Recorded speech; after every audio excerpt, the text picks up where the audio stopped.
नमस्कार दोस्तों, welcome back. आप देख रहे हैं कॉफी विद सुमित जैन।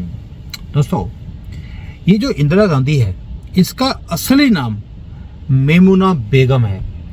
क्या आपको पता था इस बात के बारे में? नहीं पता था। इसीलिए इस कहानी के ऊपर थोड़ी सी रोशनी डालनी बहुत ज़रूरी है। ये अपने आप को गांधी बोलते हैं। ये सारे आज सबका पर्दाफाश मैं करने वाला हूँ और आपके जो है ना ये रोंगटे ये खड़े करने वाला हूँ, ये सारी सच्चाई दिखाकर आपको।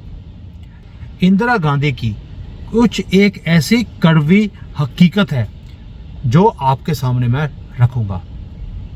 अब इंदिरा नेहरू, ये वैसे नेहरू तो कभी बोली नहीं अपने आप को, पहले इंदिरा नेहरू ही थी। उसका नाम था इंदिरा प्रियदर्शनी नेहरू। ये नेहरू राजवंश में अनैतिकता की ऐसी ऊंचाइयों पर ये पहुंच चुकी थी अपने टाइम पर, आपको अंदाजा नहीं है। भाई, इंदिरा को ऑक्सफोर्ड विश्वविद्यालय में, यूनिवर्सिटी में भर्ती कराया गया, लेकिन वहां से जल्दी ही पढ़ाई में खराब प्रदर्शन के कारण इसे धक्के मारकर बाहर निकाल दिया गया था। क्या आपको पता था इस बात का? आंसर है नहीं। क्यों? क्योंकि किताबों में ये आपको पढ़ाया ही नहीं गया, बताया ही नहीं गया। उनको शांति निकेतन यूनिवर्सिटी में भर्ती कराया गया था, लेकिन गुरुदेव रविंद्रनाथ टैगोर ने उन्हें उसके दुराचरण के लिए बाहर कर दिया। अब यह भी बात किसी को बताई नहीं जाती है। शांति निकेतन से बाहर निकाले जाने के बाद इंदिरा अकेली हो गई थी। राजनीतिज्ञ के रूप में पिता राजनीति के साथ व्यस्त थे और माँ टीबी से जूझ रही थी, मर रही थी। उसके इस अकेलेपन का फायदा उठाया फिरोज खान ने। वो तो पता ही आपको, मोमिन था और मोमिन हमेशा ही ऐसी लड़कियां को फंसाने में बड़े ही शातिर होते हैं, क्योंकि इनकी जो फेक किताब है उसके अंदर इसका पूरा विवरण दिया हुआ है कि कैसे आपने काफिरों की लड़कियों को फंसाना है। वो नाम से व्यापारी था और फिरोज खान मोतीलाल नेहरू के घर में महंगी विदेशी शराब बेचने आया करता था। और इसी दौरान फिरोज खान और इंदिरा के बीच में प्रेम संबंध स्थापित हो गए। महाराष्ट्र के जो उस वक्त के राज्यपाल थे डॉक्टर श्री प्रकाश नेहरू, उन्होंने चेतावनी भी दी थी कि इंदिरा फिरोज खान के साथ अवैध संबंध बना रही है। लेकिन फिरोज खान इंग्लैंड में तो था ही, और इंदिरा के प्रति उसकी बहुत ही ज्यादा सहानुभूति भी थी।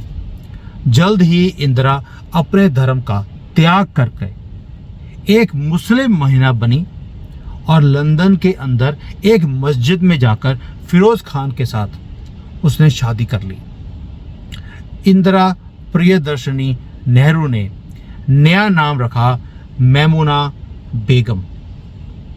उनकी माँ कमला नेहरू इस शादी से बहुत ज़्यादा खफा थी, नाराज थी, जिसके कारण उनकी तबीयत और ज़्यादा बिगड़नी शुरू हो गई। टीबी की मरीज वो पहले से थी। नेहरू भी इस धर्म जो परिवर्तन है उससे खुश नहीं थे, ऐसा बताया जाता है, जबकि नेहरू खुद मुसलमान थे। उन्होंने भी अपना नाम नेहरू सिर्फ इसलिए बचाया था क्योंकि उस वक्त मुसलमानों को उनके एरिया में से ख़त्म किया जा रहा था। बचाने के लिए, अपने आप को बचाने के लिए मुसलमान नाम चेंज करके उन्होंने नेहरू रख दिया। अब ये नाराज क्यों थे? नेहरू नाराज इसलिए थे, ना कि इसलिए कि उसने अपना धर्म मुसलमान कर लिया है, बल्कि इसलिए क्योंकि इंदिरा का प्रधानमंत्री बनने का जो रास्ता था वो खतरे में आ गया था। तो नेहरू ने क्या किया? उन्होंने फिरोज खान से कहा कि अपना उपनाम खान चेंज करके तुम गांधी कर लो, परंतु इसका इस्लाम से हिंदू धर्म में परिवर्तन करने के साथ कोई भी लेना देना नहीं होगा, तुम उसकी चिंता मत करो। ये सिर्फ एक शपथ पत्र है और कुछ भी नहीं है। और इन्होंने वही काम किया, परिवर्तन करने का ढोंग किया और कुछ भी नहीं, और फिरोज खान फिरोज गांधी बन गया। हालांकि ये बिस्मिल्लाह शर्मा की तरह ही एक ऐसा मजाक है कि किसी का नाम हो बिस्मिल्लाह शर्मा या मोहम्मद शर्मा, सुना है कभी? फिरोज गांधी नाम रख दिया गया, और दोनों ने ही भारत की जनता को मूर्ख बनाने के लिए नाम बदला था।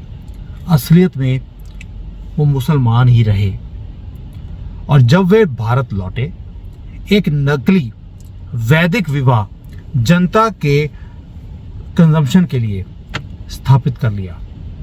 इस प्रकार इंदिरा और उसके वंश को काल्पनिक नाम गांधी मिला। नेहरू और गांधी दोनों ही बहुत फैंसी नाम थे उस वक्त पर। अगर गंदगी वर्ड भी उस वक्त फैंसी होता तो इन्होंने गंदगी भी रख लेना था, क्योंकि ये वही गंदगी को ही बिलोंग करते हैं। अब जैसे एक गिरगिट अपना रंग बदल देता है, वैसे ही इन लोगों ने अपनी असली पहचान को छुपाने के लिए नाम बदले। अब इसके खुलासे कैसे होते हैं? अब आपको मालूम है KN राव की एक पुस्तक थी नेहरू राजवंश, उसके अंदर ये स्पष्ट रूप से लिखा गया है कि संजय गांधी भी फिरोज गांधी का पुत्र नहीं था, जिसकी पुष्टि के लिए उस पुस्तक में अनेक तथ्यों को सामने रखा गया। उसमें भी ये साफ तौर पर लिखा गया है कि संजय गांधी भी एक और मुसलमान जिसका नाम था मोहम्मद यूनुस, उसका बेटा था। यानी कि इंदिरा गांधी ने फिरोज गांधी से शादी करी, लेकिन रिलेशनशिप रखा मुस्लिम मोहम्मद यूनुस के साथ, और उससे बेटा भी पैदा कर दिया। और दिलचस्प बात यह भी है कि एक सिख लड़की मेनका गांधी, उसका विवाह भी संजय गांधी के साथ मोहम्मद यूनुस के घर पर ही हुआ था। और जब संजय गांधी की मौत हुई थी, मोहम्मद यूनुस सबसे ज्यादा रोया भी था। अब यूनुस की पुस्तक व्यक्ति, जुनून और राजनीति यानी कि पर्सन्स, पैशंस एंड पॉलिटिक्स में साफ लिखा हुआ है कि संजय गांधी के जन्म के बाद उसका खतना पूरे मुस्लिम रीति रिवाज के साथ किया गया था। अब कैथरीन फ्रैंक की पुस्तक है the life of Indira Nehru Gandhi, उसके अंदर भी इंदिरा गांधी के अन्य प्रेम संबंधों के बारे में लिखा गया है। ये भी लिखा गया है कि इंदिरा का पहला प्यार शांति निकेतन में कोई जर्मन शिक्षक था, उसके साथ रहा था। बाद में वो M.O. मुथाई, जो इसके पिता के सचिव थे, धीरेन्द्र ब्रह्मचारी उसके योग शिक्षक थे, इनके साथ, और दिनेश सिंह जो विदेश मंत्री रहे हैं, उनके साथ भी प्रेम संबंधों में ये फंसी रही।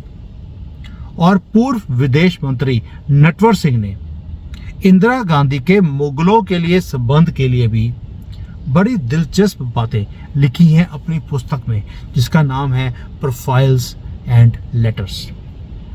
ये कहा गया है कि 1968 में इंदिरा गांधी भारत की प्रधानमंत्री के रूप में अफगानिस्तान की सरकारी यात्रा पर गई थी।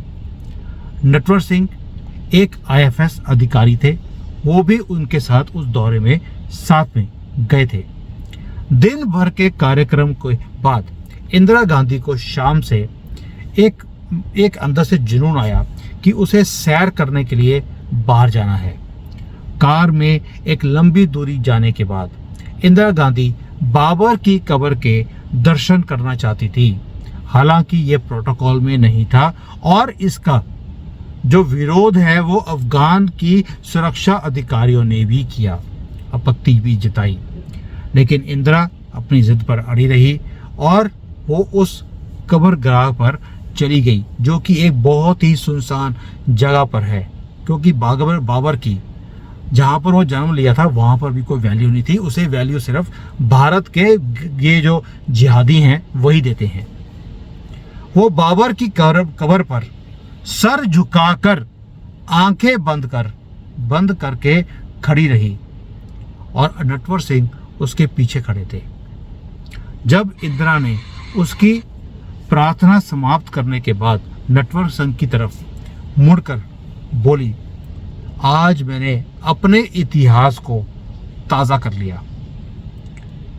और जब कब्र पे खड़ी थी वो भी खुलासा किया गया है कि वहां उसने बोला था, हे बाबर, तेरे वंशज आज भी भारत के ऊपर काबिज हैं, तेरा सपना गज़वे हिंद का पूरा करके छोड़ेंगे।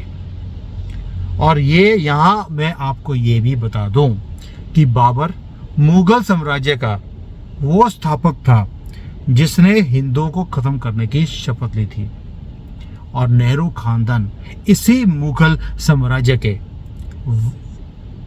कुपुत्र हैं। इतने सालों से भारतीय जनता इसी धोखे में रही कि नेहरू एक कश्मीरी पंडित थे। अब हम नेहरू पे आते हैं, जो कि सरासर गलत है। इस तरह इन नीच लोगों के अपनी जड़ें भारत में अंदर इतनी मजबूत कर ली, जो आज एक इतना बड़ा वृक्ष बन चुका है। अभी भी 20-25% हिंदू इन्हें वोट देते हैं, और इनकी महत्वाकांक्षा एक ही है कि भारत माँ के अंदर इतने ज़्यादा हम अपनी जड़ें फैला दें कि इसे जख्मी करके हम छोड़ दें। और मेरा प्रयास क्या आज कि इनकी जो महत्वाकांक्षा है उसका पर्दाफाश करें और इनका मुंह काला करके इनको इस बार 2024 के इलेक्शन में वो इनको सबक सिखाएं कि ये वापस दोबारा से बाबर की कब्र पर बैठकर वहीं पर अपनी मज़ार भी वहीं बना लें और वहीं बैठे रहे परमानेंटली। भारत में आने की भी नहीं सोचें।